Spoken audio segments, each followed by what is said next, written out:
ஒருத்தர் இந்த டேட்ல தான் இதே டைம்ல தான் என் உயிர் பிரியும் சொல்லி இதே கோயில்ல ஜீவ சமாதி அடைஞ்சிருக்காரு.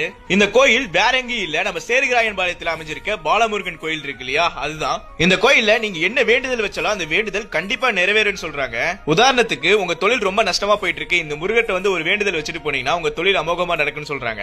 அது மட்டும் இல்லாம இந்த கோயில்ல தலையெடுக்கிறதுன்னு ஒரு விஷயம் இருக்கு. குழந்தை பாக்கியம் இல்லாதவங்க இந்த கோயில்ல வந்து வேண்டிக்கிட்டா கண்டிப்பா குழந்தை பாக்கியம் கிடைக்கும்னு சொல்றாங்க. இந்த கோயில் கிட்டத்தட்ட 130 வருஷமா இதே இடத்துல இருக்கு. கிட்டத்தட்ட 3 தலைமுறையா அந்த கோயில பாதுகாத்து வராங்க. நானும் ஜீவ சமாதியெல்லாம் பார்த்துட்டு அப்படியே நிறைய தெய்வங்கள்லாம் இருந்தாங்க, அவங்களையும் பார்த்துட்டு இருந்தேன். எல்லா தெய்வங்களையும் பார்த்துட்டு சரி நம்ம முருகரை பார்க்கலாம்னு சொல்லி கிளம்பிட்டேன். உள்ள போய் பார்த்தா நல்லா பூக்கள்லாம் வச்சு அலங்காரம் பண்ணி கையில வேலை வச்சு கம்பீரமா முருகர் நின்னுட்டு இருந்தாருப்பா. சும்மாவா சொன்னாங்க அழகென்ற சொல்லுக்கு முருகா அப்படின்னு, அதுக்கேத்த மாதிரி ஜம்முன்னு ராஜ அலங்காரத்துல நின்னுட்டு இருந்தாருப்பா. முருகருக்கு மட்டும் வெளியே வந்தா சேவக்குடி வச்சிருந்தாங்க. கடைசியா நான் ஒண்ணு சொல்லிக்கிறேன், அந்த வேலும் காக்கும் அந்த வேலவனும் காப்பான். சோ எதுக்காகவும் கவலைப்படாதீங்க, நம்ம பிரச்சனை எல்லாமே தீரப்போகுது. எல்லாமே அந்த முருகர் பார்த்துப்பாரு. ஓகேவா, பாய்.